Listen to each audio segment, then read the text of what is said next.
What happens when Hollywood's most legendary tough guy walks into a den of daytime television hosts who think they can push him around? Well, you're about to find out. And trust me, this is one confrontation you won't see coming. Clint Eastwood, the man who made careers out of staring down bad guys and delivering justice with a whisper, found himself face to face with Joy Behar in what started as a routine promotional appearance, but quickly spiraled into television chaos. Before we dive into this explosive encounter, make sure you hit that subscribe button and drop a comment below, because this story is going to leave you speechless. The cameras rolled live and Whoopi Goldberg smiled warmly at their guest. "Ladies and gentlemen, please welcome the legendary Clint Eastwood," she announced as the studio audience erupted in applause. Eastwood nodded politely as he settled into his chair, his weathered hands resting calmly on the armrests. "Thank you for having me," he said in that unmistakable growly voice. "So Clint, tell us about your latest project," Whoopi continued, keeping things light and professional. "What drew you to this particular story?" "Well, it's about second chances," Eastwood replied thoughtfully.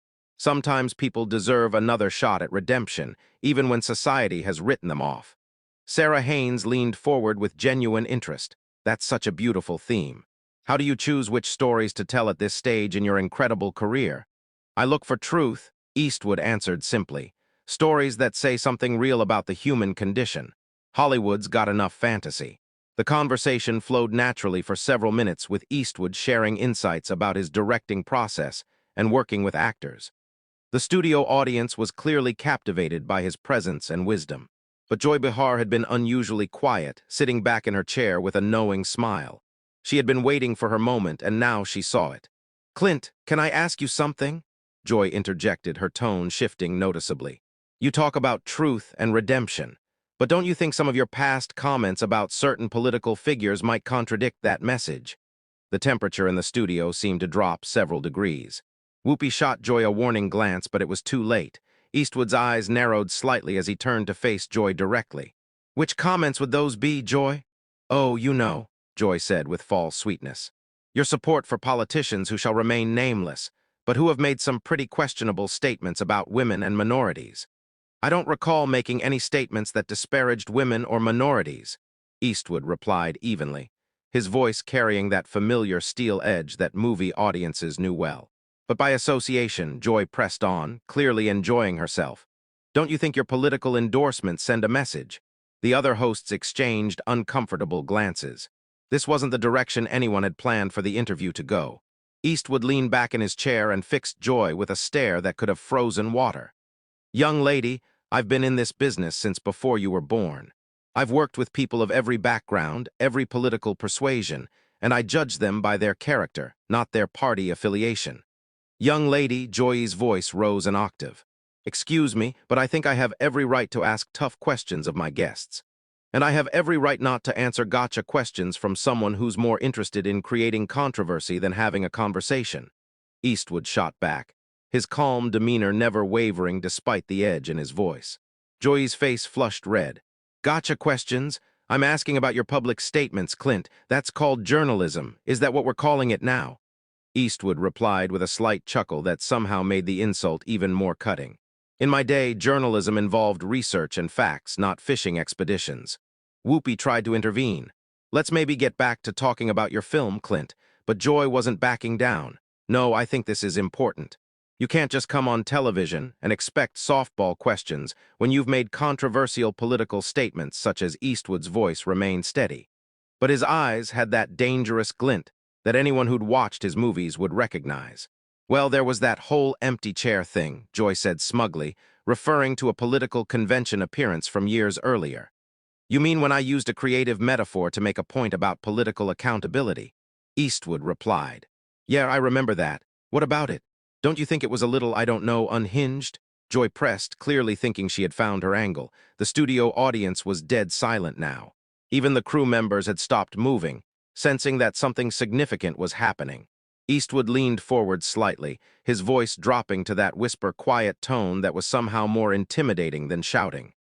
"Joy, let me ask you something. How many films have you made? What does that have to do with anything?" Joy shot back defensively. "Just answer the question. How many films have you directed, produced, or starred in? That's not the point. I'm a television host and comedian, right? And how many Academy Awards have you won? Joy's voice was getting higher. Again, that's not relevant to this discussion. How about this then? Eastwood continued, his tone becoming more pointed. How many careers have you launched? How many young actors have you given their first break? How many stories have you told that actually meant something to people? I entertain people every day on this show, Joy replied, but her confidence was clearly shaking. Do you? Eastwood asked with genuine curiosity. Because from where I'm sitting, it looks like you ambush guests and try to create controversy for ratings. Is that your idea of entertainment? Sarah Haynes jumped in, trying to lighten the mood. Clint, your films have entertained millions of people around the world. What's been the most rewarding part of your career? But Eastwood wasn't ready to let Joy off the hook yet. You. Know what, Sarah? I'll answer that. The most rewarding part has been working with professionals, people who understand that respect is earned, not demanded. People who don't hide behind a panel of co-hosts to take cheap shots at their guests. Joy's mouth fell open. Cheap shots. I'm asking legitimate questions about your political views. No, Eastwood corrected her. You're trying to create a viral moment for your social media clips. There's a difference between asking about someone's views and trying to ambush them. I'm not ambushing anyone, Joy protested. I'm doing my job. Your job is to interview guests about why they're here. Eastwood replied calmly. I came here to talk about a film I'm proud of, a story about redemption and second chances. You want to talk about politics and create drama? Whoopi made another attempt to steer the conversation. The film does sound fascinating, Clint. Can you tell us about the main character? It's about a man who's made mistakes, Eastwood said, his eyes still locked on Joy. But who's trying to do better? Sometimes the biggest obstacles aren't the ones in front of you, but the people who want to keep you defined by your past instead of letting you grow. The metaphor wasn't lost on anyone in the studio, least of all Joy, who was clearly getting more agitated by the minute. That's a beautiful message, Sarah said, clearly trying to keep things on track. Redemption is such a powerful theme in storytelling, but Joy wasn't about to let the moment pass. Speaking of redemption, don't you think some people are beyond it? I mean, when someone consistently supports divisive politics, at what point do we stop giving them chances? Eastwood's jaw tightened almost imperceptibly. Are we talking about the character in my film, or are you trying to make this personal again? I'm talking about accountability, Joy replied with false righteousness. Public figures have a responsibility to their fans, do they now? Eastwood's voice carried that dangerous quiet that anyone familiar with his movies would recognize. And what responsibility do television hosts have to their guests? To ask the tough questions that matter? Joy shot back immediately. No, Eastwood said firmly. To treat people with basic human decency, something you seem to have forgotten. The other hosts exchanged panicked glances.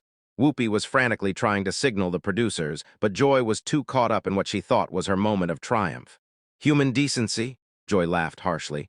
That's rich coming from someone who spent decades playing violent characters and glorifying gun culture. The studio audience gasped audibly. Even by the View standards, this was crossing a line. Eastwood sat back in his chair and studied Joy for a long moment, as if seeing her clearly for the first time. You know what your problem is, Joy. Enlighten me, she replied sarcastically. You think being loud makes you right. You think being confrontational makes you brave. But all it really makes you is a bully hiding behind a microphone. Excuse me. Joy's voice reached a pitch that made everyone in the studio cease. You heard me? Eastwood continued, his voice remaining steady and controlled. You sit here day after day taking shots at people who can't fight back effectively because they're guests on your show. You think that makes you powerful, but it just makes you small. How dare you call me small? Joy stood up from her chair, her face bright red with rage. I've been doing this job for years. I've interviewed presidents, celebrities, world leaders, and how many of them left here feeling like they'd been treated with respect? Eastwood asked pointedly. How many walked away thinking that was a professional interview? Joy was sputtering now. I don't have to take this from you or anyone else. You're absolutely right, Eastwood agreed calmly. You don't have to take anything from me, just like I don't have to sit here and let you turn what should have been a conversation about art into your personal political theater. Whoopi finally found her voice. Clint, Joy, maybe we should all take a breath here. No, Whoopi, Eastwood said, standing up slowly. I think Joy and I understand each other perfectly now. Joy was practically vibrating with anger. You can't just walk out of an interview because you don't like the questions. Watch me, Eastwood replied with that iconic squint. I came here as a courtesy to talk about something I care about. I didn't come here to be your punching bag for the day. This is live television, Joy protested. You can't just leave, can't I? Eastwood asked, already reaching for his microphone. See, that's another thing you don't understand, Joy. Real power isn't about cornering someone on live television. Real power is knowing when to walk away. If you leave now, you'll look like you can't handle tough questions, Joy said desperately, sensing her moment slipping away. Eastwood paused and looked directly into the main camera. Folks watching at home, I came here to talk about a film that means something to me. Instead, I got ambushed by someone more interested in viral clips than actual conversation. That tells you everything you need to know about the state of television today. Then he turned back to Joy. As for handling tough questions, lady, I've been handling tough questions since before you knew what a microphone was. The difference is they were usually asked by professionals. Joy's face was now purple with rage. You arrogant has been. You think you can just insult me on my own show? The words hung in the air like a slap. The studio audience was completely silent. The other hosts looked mortified, and even the crew members were staring in shock. Eastwood slowly turned back to face Joy. And for a moment, his expression was exactly like the characters he'd played in dozens of westerns, calm and dangerous, and absolutely done with the situation. Has been, he repeated. Quietly, that's interesting coming from someone whose biggest claim to fame is sitting at a table talking about other people's accomplishments. The silence that followed was deafening. You could hear a pin drop in the studio as everyone processed what Joy had just said. Eastwood's expression didn't change, but somehow the air around him seemed to crackle with energy. Has been, he repeated slowly as if tasting the words. You know, Joy, in all my years in this business, I've been called a lot of things, but usually by people who had accomplished something themselves. Joy realized she had gone too far, but pride wouldn't let her back down. I've accomplished plenty. Thank you very much. Have you? Eastwood asked, his voice dropping to that whisper that was somehow more terrifying than screaming. Let's see. You've managed to insult how many guests over the years, created how many controversies, destroyed how many interviews that could have been meaningful conversations. I asked the questions that need to be asked, Joy replied, but her voice was shaking now. No, Eastwood corrected her. You ask the questions that get you attention. There's a difference between journalism and performance art, and you seem to have forgotten which one you're supposed to be doing. Whoopi made one final desperate attempt to salvage the situation. Clint, maybe we can start over. Joy, why don't you apologize and we can get back to discussing the film? Joy whirled on Whoopi. Apologize for what? For doing my job. Your job, Eastwood interjected, is supposed to be entertaining and informing your audience, not attacking your guests for sport. I wasn't attacking you, Joy protested weakly. Eastwood laughed, and it was not a pleasant sound. Lady, I've been in actual combat. I know what an attack looks like. The difference is when someone attacked me in the service, at least they had the courage to do it to my face instead of hiding behind a television show format. The other hosts were now openly staring at Joy with expressions ranging from embarrassment to disgust. Sarah looked like she wanted to crawl under the table. Even the studio audience was shifting uncomfortably in their seats. You think you're so tough? Joy said, her voice breaking slightly. Well, let me tell you something, Mr. Eastwood. This is my house. These are my rules, and if you don't like my questions, you can leave. Eastwood smiled. And it was the coldest smile anyone in that studio had ever seen. Your house, your rules. You know what, Joy? You're absolutely right. This is your house, and that's exactly the problem. He stood up fully now, towering over the seated panel. In your house, guests get ambushed. In your house, disagreement means disrespect. In your house, creating drama is more important than creating understanding. Well, congratulations. You've built yourself quite a house there. Joy was practically sputtering. If you think you can just waltz in here and lecture me about television, you've got another thing coming. I'm not lecturing you about television, Eastwood replied calmly. I'm pointing out that what you do isn't television. It's a circus and you're the head clown. The gasp from the audience was audible, even by daytime television standards. This was unprecedented. How dare you? Joy shrieked, completely losing any pretense of professionalism. How dare you come on my show and insult me like this? Your show? Eastwood looked around at the other hosts. Funny, I thought this was supposed to be a panel show with multiple hosts. Turns out it's just the Joy Behar ego hour with some backup singers. Whoopi finally found her backbone. Clint, that's enough. Joy, you need to calm down right now. But Joy was beyond reason. Don't tell me to calm down, Whoopi. This man comes in here with his holier-than-thou attitude and thinks he can disrespect me on national television. The only person who's shown disrespect here Eastwood said quietly, is you. From the moment I sat down, you've been looking for a fight instead of having a conversation. I was doing my job, Joy repeated, but the words sounded hollow now. No, Eastwood shook his head slowly. Your job would be asking me about my work, my process, maybe even my opinions on things related to film.